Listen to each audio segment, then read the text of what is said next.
محبت کے بغیر کوئی حکمت نہیں۔ جب تک ہم خدائی تخلیق سے محبت کرنا نہیں سیکھیں گے تب تک ہم محبت کے اصل کو جان نہیں سکتے اور نہ ہی خدا کو جان سکتے ہیں۔ اگر اللہ کسی کو اپنے دربار سے دور کرتا ہے اس لیے کرتا ہے کہ وہ دربار کے قدر معلوم ہو جائے۔ جب جدائی کے سزا ملتے ہیں تو اصول قدر ہوتی ہے۔ اچھی کتابیں اور اچھے لوگ فوراً سمجھ میں نہیں آتے، انہیں سمجھنا پڑتا ہے۔ تم جانتے ہو محبت کیا ہے؟ یہ ساری رحم دلی اور سخاوت ہے۔ مرشد کامل بھی قبلے کے طرح ہوتا ہے، اگر دور سے بھی اس کی طرف رخ کیا جائے تو فیض ملتا ہے۔ جبرائیل کی طاقت خوراک کی وجہ سے نہیں بلکہ اللہ تعالیٰ کی دیدار کی وجہ سے ہے۔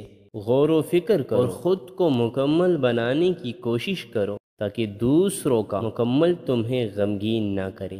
انسان پر کئی طرح کا بوجھ ہوتا ہے۔ ہمارے اوپر سب سے بڑا بوجھ تکبر کا ہوتا ہے، اور ہم جانے بغیر کہ خدا کے نزدیک کون بڑا ہے اور کون گٹھیا فیصلے خود ہی کرتے رہے ہیں۔ بلی جس گھر میں بچے پیدا کر دے جلدی ہی اس گھر میں رزق کی فراوانی ہوگی اور رزق میں کبھی تنگی نہیں آئے گی۔ کسی ولی اللہ کی صحبت میں چند گھنٹے گزارنا 100 سال کی عبادت سے افضل ہے۔